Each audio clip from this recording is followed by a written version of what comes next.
मेरी केड़ी केड़ी जाएगी दवाई कोई नहीं पूरी हाँ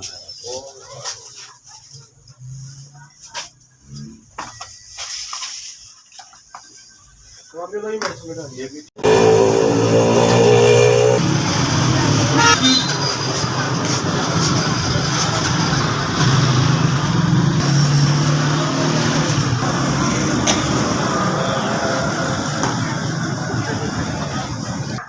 अस्सलाम वालेकुम SBS ਤੁਹਾਡਾ ਬਹੁਤ ਬਹੁਤ ਭਲਾ ਹੋਵੇ ਮਿਹਰਬਾਨੀ शुक्रिया हर महीने की तरह सानू 6 बंदियां नू 5-5 हज़ार रुपए की दवाई मिली।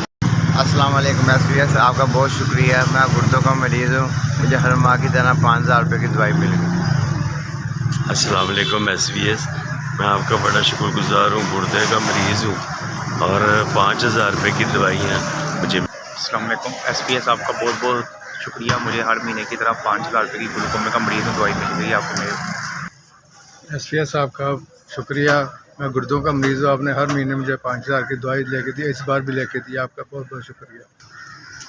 अस्सलाम वालेकुम SBS वालों का मैं शुक्रिया अदा करती हूँ। उन्होंने हर महीने की तरह आज भी मुझे 5,000 की दवाइयाँ लेकर दी, शुगर और घुटनों के दर्द की।